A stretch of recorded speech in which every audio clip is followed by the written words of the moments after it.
প্রিয় দেশবাসী, আসসালামু আলাইকুম। নানা জিজ্ঞাসার মধ্যে পড়েছে দেশ। এই জিজ্ঞাসার সবগুলো খুব খোলাখুলি করে উত্তর নেই, অথচ জিজ্ঞাসাগুলো প্রয়োজন এই জন্যই যে দেশ একটা বিরাট সংকট কাটিয়ে একটা জায়গায় এসেছে।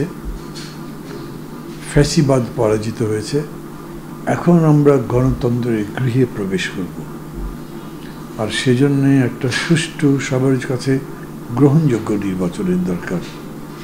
এই নির্বাচনটা কবে গ্রহণযোগ্য নির্বাচন হবে, সবাই খুশি থাকতে পারবেন এমন নির্বাচন হবে যে নির্বাচনের ফলাফল দেখে আমরা আশাবাদী হতে পারি যে আমাদের পরবর্তী যাত্রাও সুগম থাকবে, গণতন্ত্র নির্মিত হবে। এই প্রশ্নটা অনেকে করছেন না, কিন্তু তারপরে প্রশ্নটা আছে, সংস্কারে যে এত কথাবার্তা আমরা বলছি, এই সংস্কার হতে পারবে? বা যতখানি হলো সংস্কার, সেই সংস্কার ধারণ করবে পরবর্তীতে যারা ক্ষমতায় থাকবেন রাজনৈতিক দলগুলোর কোনো সংস্কারের জন্য তো বলা হচ্ছে না, ওরা সেরকম কর্মসূচি তো নাই। অর্থাৎ রাজনৈতিক দলগুলো যদি আগের মতোই চিন্তা করেন, আগের চিন্তা কী ছিল? রাজনীতি হলো ক্ষমতায় যাবার বাহন, ক্ষমতায় গেলেই নিজেকে প্রতিষ্ঠিত করা যায়, নিজের আখের গোছানো যায়, অর্থবিত্তের মালিক হওয়া যায়। এই জন্যেই দখলদারিত্ব চলে, এই জন্যই ঘুষ দুর্নীতি হয়, এবং এই জন্যেই ক্ষমতা মানে প্রতিপত্তি, চাঁদাবাজি, কোনোটাকেই বাধাগ্রস্ত করা যায় না। এই প্রশ্নই এখন মানুষের মধ্যে ঘোরাফেরা করছে। কি বদলালো? 100 দিনের উপর তো পার হয়েছে, দৃশ্যত কিছু তো নেই। এরকম হয় না? 100 দিনের মধ্যেই আমরা বুঝতে পারছি মানুষগুলো বদলেছে, রাজনৈতিক দলগুলো বদলেছে, দেশটা বদলাচ্ছে।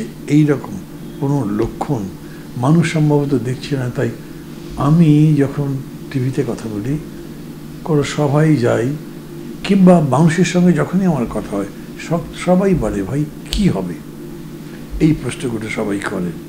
এই প্রশ্নগুলোর জবাবের জন্যে আমাদের দরকার একটা বিরাট ধরনের সমঝোতা।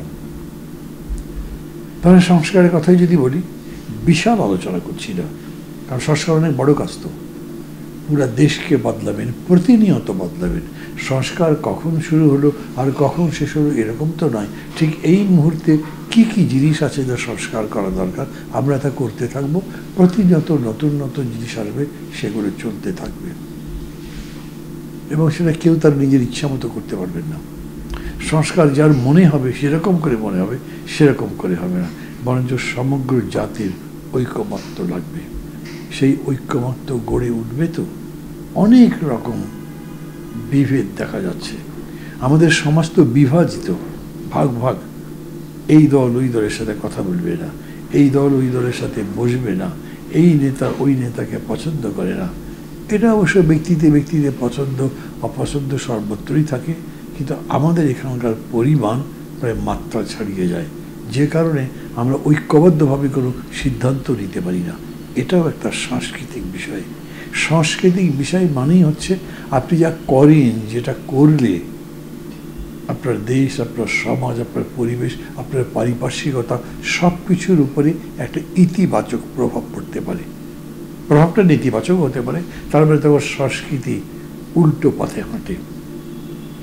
আমরা সংস্কৃতিকে তার যাত্রাপথে অটল দেখতে চাই, যাত্রাপথে গতিশীল দেখতে চাই, এবং এইটা করবার জন্যেই এখন আমাদের দরকার যত বেশি পরস্পরের মধ্যে মতামত আদান প্রদান করা। এমন হয় দুজন মানুষ ভিন্ন ভিন্ন চিন্তা করেন, কিন্তু তারা মেলামেশা যখন করেন, কথাবার্তা যখন বলেন, তখন অনেক বিতর্কই পার হয়ে যায়।